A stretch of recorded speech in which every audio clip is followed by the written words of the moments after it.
Hey buddies, welcome to AmassGames. My name is Simon. This is The Others. Now this is set up specifically for scenario A. We're dealing with Haven's Last Stand if you're playing as a beginner. I am a beginner. I've just been playing as the heroes. That's the alpha team. These are just my dead heroes. I've got 3 left in shot here. Brad, Morgana, and Carl, who can turn into a werewolf. Well, actually, with Carl human and Cole werewolf.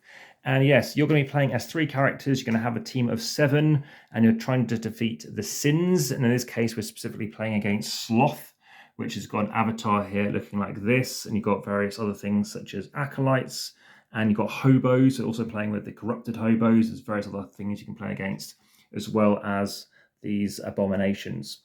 So what you're trying to do with this is various different scenarios. In this particular scenario we have over here, we're trying to gear up, so trying to get equipment, the top of the board up here. And then in this case, I went to clear the abominations, which is 3, basically, because I have 3 heroes in the game.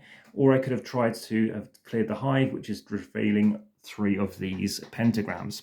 So the game is going to start off with these fire tokens. If you land in a space, including also a pentagram or a corruption token, which looks like this, then you need to roll a die, and if you get a symbol such as for corruption, you are increasing on your track one of these corruption symbols on here. They all start at 0, and when it's your turn to fight, which I'll talk about in a second, that can be good, because if you increase it, you can also roll an extra die. Normally, you can only roll, for example, 3, or if you're trying to find something or trying to remove one of these tokens, you're using this bottom thing here, which is rolling 2.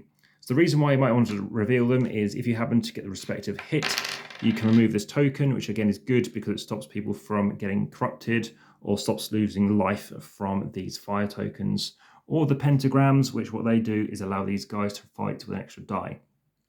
So on your turn, like I said, you can increase this by up to 1 space. And in this case, for example, it allows me to take an extra defense. So I start off with 2, I can absorb 1 more. This one gets me a guaranteed hit. This one gives me an extra die. Up here, guaranteed 2 extra hits, and everything else will hit as well. So that's 3 total hits. And this one would get me a total of 4 hits.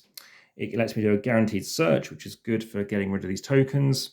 It also allows me to deal with a corruption, and it also gives me a defense. However, any more times I need to take corruption, I will be losing a life, which covers one of my abilities here, which means I'll take fewer things the next time this happens. So let's say I was down here and I've lost a life, and let's say I just lost another life. Then I might cover this one. Again, I can cover these in any order I want, or such as this one. If I move up here, I now can trigger all of these apart from what's been covered. Lose 5 life though, and this character's gone. They are going to drop all of any equipment you might have picked up, which goes out to the side of the board here, and you need to bring a new character in. You've only got a total of 7 characters, so as soon as you've got the last 3 and one of them goes, the game will end and you'll lose. Now, over here, you can see you can bring out a city token. Everyone's going to start off with 1, so every character can have 1.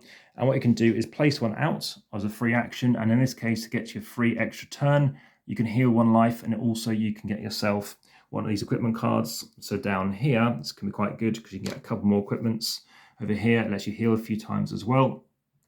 So let's talk about fighting. Well, we've got this guy we're trying to deal with, and we happen to be playing as a few different characters. So if you wanted to fight, the way it's going to work is on your turn, you can either move and then take an action. An action is either to fight or search, or maybe to help remove one of these tokens, or you can move. So either move and then action, or action and move. So let's say I come over here, and let's just say there's only 1 baddie in that spot. Then what we can choose to do is we can choose to have a fight. So in this case, we are fighting against a hobo. A hobo is rolling just 2 dice. So they will roll, and this is the kind of distribution of what you're going to find on the dice. So you've got a couple of skulls, punch fists. You've got a flaming sword, which is counting as a fist, a shield. You've got anti-corruption, and you've got 1 other symbol as well. So I can show you the kind of stuff that's on here, and a search symbol. So you can roll the dice. If you happen to roll a flaming sword, you get to roll another die. So here we are, I'm rolling 3 dice. Roll them, and as you can see, this person is not a ranged shooter as opposed to this person, which means they can shoot from adjacent space, which I'll come back onto. So I've managed to get 3 fists, which is nice. It is enough to kill them because they need to do damage of 2, but they will be attacking me back, so they're going to roll their dice. Again, you can see corruption, you've got fists, you've got a blank side as well, and you can see they can also have a flaming fist too, so they could be hitting me as well, but as you can see, I've absorbed any damage. Now, if you're ranged, what you're doing is you're attacking from an adjacent space, or as far as you like, line of sight. So in this case, I could be here, and I could be attacking all the way along here, and you're going to get a free attack back. They're not going to attack you back, but they can move up to 2. spaces, and if they reach you, then they're going to attack you. If they're beyond 2 spaces, they won't move though. So that's how range shooting, generally speaking, kind of works. But of course, you can ask any more questions.